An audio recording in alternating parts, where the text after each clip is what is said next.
Hi boys and girls, it's Mrs. Giordano. Today we're going to talk about writing a fable. Last week I know that Mrs. Cilia introduced what fables are, and now that we're done with our fairy tale stories, we're going to start to write a little fable. So I wanted to talk to you about the narrative elements that are in a fable. So let's review them. Fables are fiction, and they don't really happen.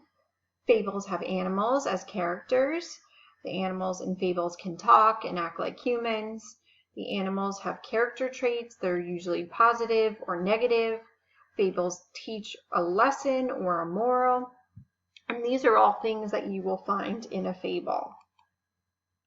When planning a fable, the first step that you're going to do is you're going to think about what is the moral of your fable. So today, that's what we are going to do together. So I'm going to go over some of the lessons that fables teach you. So for instance, they treat others the way you would want to be treated. Never give up. Keep trying even when things get hard. Be careful what you wish for. It is important to think ahead. Work comes before play.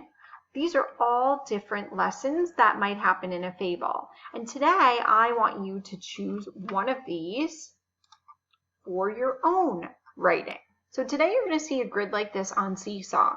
So you're going to decide which moral you would like to choose. And these are the different ones that I just went over with you. And then you're going to go into Seesaw and you're going to go ahead and you're going to type in Seesaw, okay? Or you can speak it.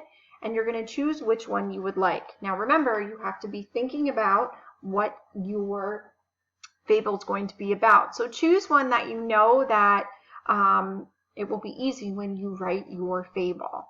All right, boys and girls, go ahead. Choose a lesson or a moral today.